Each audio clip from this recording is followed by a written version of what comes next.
দেশের বিভিন্ন স্থানের সভা সমাবেশ মানববন্ধন সহ নানা ঘটনার আরও খবর থাকছে আবরার মাহের রিপোর্টে।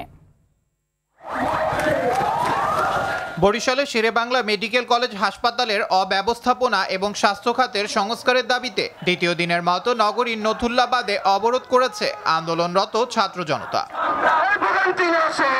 ঝালকাঠিতে ভিজিডি ও খাদ্যবান্ধব কর্মসূচির তালিকায় অনিয়মের অভিযোগ পাওয়ায় এর তদন্ত করেন উপজেলা উপসহকারী কৃষি কর্মকর্তা মোহাম্মদ জাহাঙ্গীর হোসেন ও ইউনিয়ন পরিবার পরিকল্পনা পরিদর্শক মোহাম্মদ কবির হোসেন। নোয়াখালীর হাতিয়ায় জাহাজমারা উচ্চ বিদ্যালয়ের প্রতিষ্ঠার 50 বছর পূর্তি উপলক্ষে সুবর্ণ জয়ন্তী উদযাপন করা হয়েছে।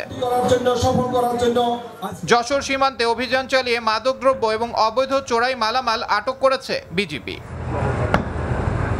ভারত কোনো সময় বিএনপিকে পছন্দ করে না, তারা বাংলাদেশকে নিয়ে ষড়যন্ত্র করছে বলে মন্তব্য করেছেন বিএনপির জাতীয় নির্বাহী কমিটির স্থানীয় সরকার বিষয়ক সম্পাদক বীর মুক্তিযোদ্ধা অধ্যক্ষ সোহরাবউদ্দিন। রংপুর নগরীর মুলাটোল এলাকায় ব্যবসা প্রতিষ্ঠানে হামলা, ভাঙচুর ও অর্ধ কোটি টাকার মালামাল লুটের অভিযোগে সংবাদ সম্মেলন করেছে ভুক্তভোগীরা। 2019 সালে আয়েশা আক্তার রাজবাড়ীর ইলেকট্রনিক্স ও প্রিন্ট মিডিয়ার সাংবাদিকদের সাথে এক মতবিনিময় সভার আয়োজন করে জামায়াতের রাজবাড়ী পৌরসভা শাখা।